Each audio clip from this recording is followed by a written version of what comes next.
शिकारपुर के लखी तालुके जे चकशहर के रहवासी पठान बिरादरी ज़मीनुनि ते कब्ज़े ख़िलाफ़ सखर प्रेस क्लब अॻियां एहतजाज कयो आहे।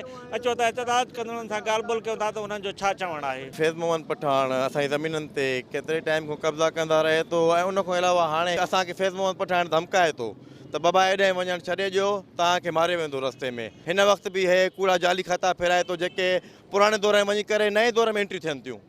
मूंखे हुनजा सबूत मौजूदु आहिनि, हर शइ मौजूदु आहे, डीसी साहिब जे अॻियां पेश कंदुमि। मूंखे यकीन आहे फेयर इंक्वायरी थींदी। ॾाढो असांखे तड़पायो अथई, असांजे बचनि खे जेलनि में विझरायो अथई, असांजूं ज़मीनुनि जा खाता कूड़ा फिरिया अथई, असांजा उन्हनि जा सबूत असां वटि मौजूदु आहिनि। लखी गुलाम शाह रेवेन्यू खातो असां सां ईअं ज़ुल्म कयो आहे, इंतिहाई न आहे।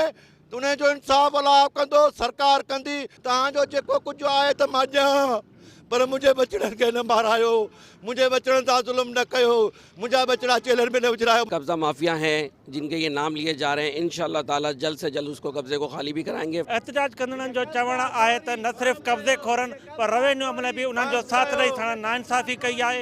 हिन ज़मीननि ते कब्ज़े जो जांच कराई वञे, ज़मीननि ते कब्ज़ो ख़तमु कराए खेनि हक़ ॾिनो वञे। कैमरामैन जावेद घुञो सां गॾु मुश्ताक टावरी, सिंध टीवी न्यूज़ सखर।